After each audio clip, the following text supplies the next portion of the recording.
The dump was a wild, beautiful, thrilling place. But all things considered, the wooden house, place of my dreams, didn't make sense for us anymore. I put it up for sale and began the depressing search for a house I was certain couldn't exist, a place as nice as the wooden house within a 3-hour radius of the city. Get one on the beach, Woody advised. The open sea, crashing surf, there's nothing like it. But my budget was limited to what I obtained from the sale of the vineyard property. A house on the open sea with room enough for all of us within a reasonable distance of New York City would cost a lot more than that. Anyway, crashing waves don't seem so wonderful when you're minding little kids, and I don't like the beach for long. I burn.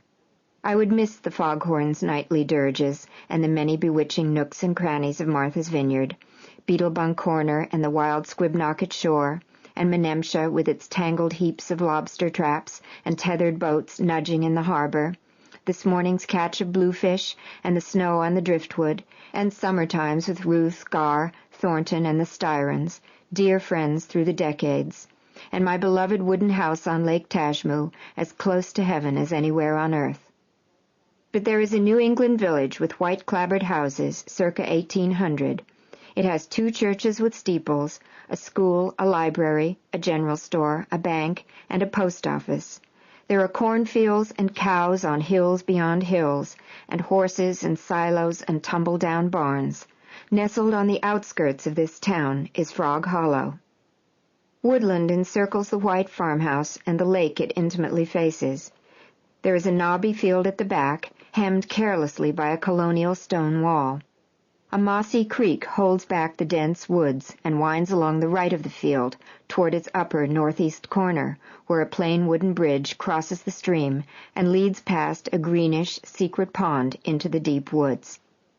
The lake in front of the house is a good 5 or 6 acres in size, with an island in the middle, big enough for the spruce tree that angles over the water, 2 sizable rocks you can sit on, a profusion of blueberry and alder bushes, and, in the spring, a goose nest.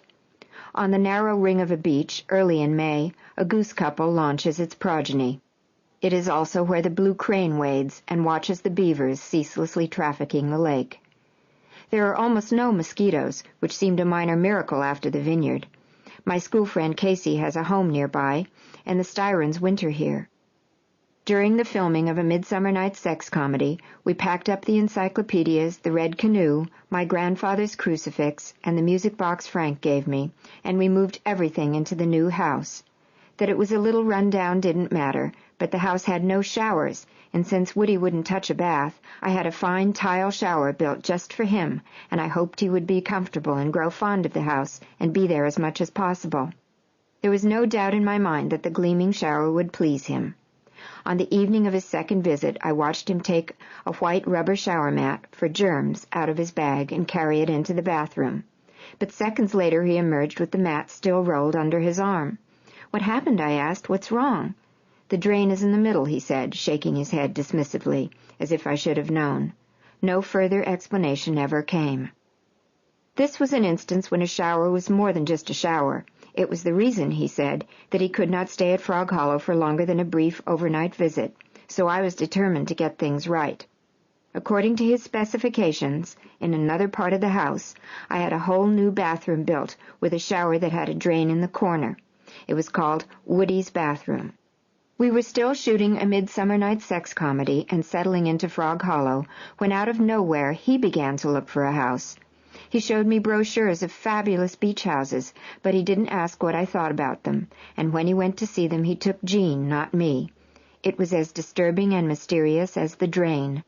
In a short time he bought a beach house in the Hamptons for millions of dollars. Through the winter of 1981-82, he and his decorator conferred and renovated, landscaped, painted, and furnished, and every once in a while Woody was driven out to check the progress. Sometimes he brought 7-year-old Fletcher along. Finally, one windy afternoon in early spring, he took the kids and me out to East Hampton for an overnight visit in the newly completed house. It was impressive, bigger even than I had imagined. A mansion facing the waves with many cavernous rooms, impeccably furnished, with pale pine antiques, all in shades of white, except for the Laura Ashley curtains in the bathrooms and a brand-new restaurant-style kitchen. Every appliance, towel, plate, pillow, and billiard ball was in place. While the kids flew excitedly in all directions, Woody and I walked down the beach. The sun was setting. It was a lovely evening. But he was troubled. There was something about the house, some indefinable thing he didn't like. He wasn't sure he would even be able to spend the night there. I tried to be positive. The place seemed imposing now, but it was only our first visit. It was a big house. It would become familiar, and it would be great to be able to come out on winter weekends, build a fire, and watch storms over the sea. Frog Hollow, I thought to myself, would still be there for summers when the beaches got hot and crowded. It would all work out. It would be great, and we would get out of the city during the winter months. As things stood, we weren't going to Frog Hollow more than once every 5 or 6 weeks, because even with the new bathroom, he didn't want to go. He paced and worried through the evening. The next morning we left, and he sold the house and everything in it. Then Woody hired a woman whose only job was to check out the best available places on the shores of the Hamptons, Montauk, Maine, Nantucket, Martha's Vineyard, Block Island, Fisher Island, Rhode Island, and Cape Cod. He was nervous about flying in small planes, so whenever we went to look at a house, he chartered the biggest aircraft that the seaside airport could handle. Meanwhile, I fixed up Frog Hollow and tended my garden. I carried stones out of the field, and I mowed it with my tractor. The children learned to swim, fish, and canoe. They made friends with neighbor kids, and they brought their New York friends to visit. They played badminton, softball, tennis, and basketball. They made snowmen and ice skated. They rode bikes and horses. Peering into a crate of squirming mutt puppies at the town fair, the kids clamored for the yellow one. And so Mary joined the family, then another kitten. We celebrated each season, but our Christmases and Easters were the high points of the year. I watched my children grow, and I collected the memories. When Woody took me to see these other, much grander houses, it was hard to ignore a gnawing little knot of anxiety. If he ever found what he was looking for, if it existed, one way or another it would eventually replace Frog Hollow.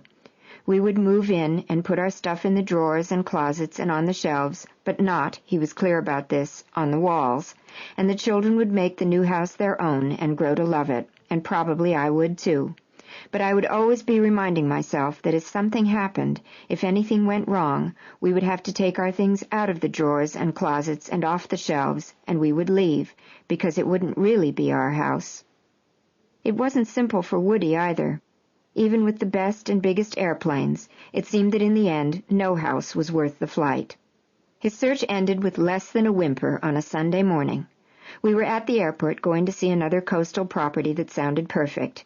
The plane was chartered and waiting on the runway, but Woody was still in the terminal, staring at the space between his shoes, or walking up and down the hallway with his hat on and little Fletcher trotting respectfully by his side. Nobody said a word for maybe 2 hours. Then finally Woody turned to my son and said, "Fletch, do we really want to do this?" Fletcher looked up and softly replied, "I don't think so." "Me neither," Woody said. "Let's go home." For a time, Fletcher was the child who worshipped Woody the most. He was an open-hearted, persistent little boy who by midweek always found the courage to ask Woody, "Do you think we could have a play date this weekend?" Although this enthusiasm was decidedly one-sided, Woody tried to accommodate my son's requests. On Saturday mornings he took him, sometimes with one of the other children, to the arcades on Broadway. In Grand Central Station he showed them how you can whisper from one corner of the great station and be heard in the opposite corner. He purchased elaborate effects at the magic shop that they would perform for the rest of us, and he took Fletcher up on his terrace to shoot pigeon eggs with his BB gun. Woody waged war on pigeons because they messed up his terrace. After a visit to the model shop, my small son would lug home hundreds of dollars worth of motorized model airplane kits, when that same week I might have denied him a $10 box of Lego. In Woody's world of expensive restaurants, fine wines, chartered airplanes, enough caviar for even the littlest kid, and chauffeur-driven stretch limos complete with VCR, I struggled to keep things in perspective for my kids. We still lived in the rented apartment with my mother on Central Park West, on my salary, which was $150,000 per movie, increasing over a dozen years and 13 films to $375,000. My goal was to put enough aside for each child's education. Andre and I split the tuition for the 6 children we shared. On work days, Woody frequently brought Fletcher along to his editing room, or, if we were shooting, to the set. There he was given a walkie-talkie and a job as a production assistant. In 1986, when Fletcher was 12, Woody cast him in Radio Days. He's the blonde kid. There's a great close-up of him on the rooftop watching the teacher undress. For the first years of our relationship, I never stopped hoping he would finally find my kids irresistible. Everyone who ever met them said how wonderful they were. They were special. But although he saw them just about every day, and although they tried, some more obviously than others, to win his heart, he barely acknowledged them, and one by one they gave up. One of my greatest regrets is that I permitted this to continue through 12 irreplaceable years of their childhoods. But then he was king in our midst, the one who knew everything, whose concerns were greater than most, a superior person. His opinions were the final word, and he could cut you quicker than you could open your mouth. We admired him, and we were afraid of him, each in our own way. Andre still traveled most of the time, but he loved his children, and they loved being with him. It was a treat for all of us when he came to visit. The piano resounded throughout the house, and the children couldn't wait to bring him up to date on all their activities and accomplishments. There were many times when Andre and Woody were there together, making small talk. "How very Noel Coward of us," someone remarked. Only Moses did not have a father, and although Andre was particularly kind to him and always included him in whatever was going on, as Moses grew from babyhood into childhood, he wished for a father of his own. During his toddler years, not surprisingly, he viewed my boyfriend as an interloper, especially since Woody's infrequent attempts to interact with him were jarringly out of tune with this fragile little boy and roughly aggressive. Because Woody said Misha was a wimp's name, we changed it to Moses after the basketball star Moses Malone. I hoped that the fact that we had named my son together might arouse some paternal feelings in him. But feelings in Woody were subtle and could easily escape detection. By the time Moses was 7, Woody had been my partner for 5 years, for as long as Moses could remember. One evening, while Woody and I were lounging on my bed watching 60 Minutes, Moses, who had been quietly standing there for some time, whispered to him, "Are you my father?" "Sure, kid," Woody replied lightly, and he seemed amused by the awkwardness of the request, or the predicament he unexpectedly found himself in. After that, when Woody came to Frog Hollow, he sometimes played chess with Moses, or basketball, or catch, but never for longer than 5 or 10 minutes, 15 tops. He didn't want to break a sweat, he said. Nobody cares about that, I told him, but he did, and he still wouldn't take a shower at our house, not even with the new bathroom and his own shower mat and his special shower shoes. The whole family was playing chess by then. Woody hired a grand master to come to his apartment once a week and give us lessons. As a gift to those of my children that were interested, Woody had him give them lessons, too, over at my apartment. Since 1977, Woody had made a picture in New York City every year, with more or less the same crew. By the time I came along, everyone knew one another and the way Woody liked to work. Each film was budgeted to include reshoots, which he considered an essential part of the creative process. We reshot most films scene by scene as we went along the following day. Then we reshot again after the film had been edited.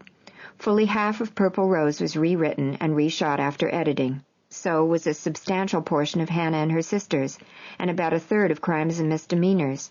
September was entirely rewritten, then reshot with a different cast. WAFP, Woody Allen Fall Project, was the perennial working title for his films. He seldom decided upon a title before shooting, and in any case he insisted that everything about the film, including its title, be kept secret until its release. At any given moment he had at least 2 ideas for the next movie. Since his personal life was not separate from his professional life, a great portion of our time was spent discussing whatever we were working on, or, even more, the future project. An ideal time to talk was during our long walks around his neighborhood, the East Side. He would say, "You mind if I bounce some ideas off you?" And I was happy that my reactions meant something to him.